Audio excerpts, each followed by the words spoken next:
Video call star అంటే మాత్రం అందరికీ తెలుస్తుంది. ఎందుకంటే గత ప్రభుత్వ హయాంలో ఆయన అధికారంలో ఉన్నప్పుడు ఆయన ఏం నిర్వాహకం వెలగబెట్టాడో మనం అందరం చూసాం.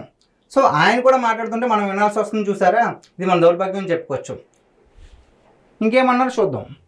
పాడిందాట పాడింది పాట,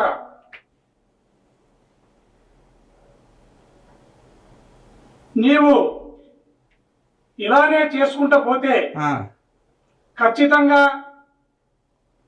మా రోజులు కూడా వస్తాయి. ఇళ్ళల్కగానే పండగ కాదు, ముందరుంది ముసళ్ళ పండగ.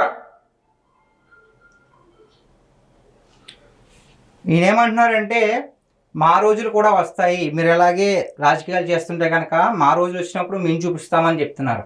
ఇంకేం చూపిస్తారు సార్? మీరు ఆల్రెడీ చూపించిన నిర్వాహకం సరిపోతాం ఉంటున్నారా ఏంటి? మొత్తం యావత్ రాష్ట్రం మొత్తం అంతా చూసారు మీ ప్రతాపం ఏంటో. ఇంకేం చూపిస్తారు? ముందుంది ముసలి పండుగ అంటున్నారు. పిల్లలకు కానీ పండగ కాదంటే ముందుంది ముసలి పండుగ అని చెప్తున్నారు. ఇంకొకటి ఏంటంటే ఈయనేమంటున్నారు, మేము అధికారంలోకి వచ్చిన తర్వాత.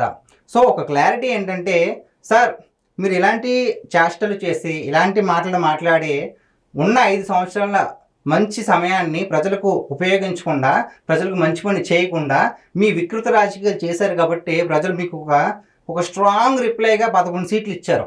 మీరు ఇంకా రెచ్చిపోతే కనుక మీరు రావడం పక్కన పెట్టండి, మీ రాజకీయ భవిష్యత్తు అనేది మాత్రం ఈ రాజకీయ చరిత్రలో కనిపించకుండా పోతుందని నేను మాట్లాడుతున్నాను.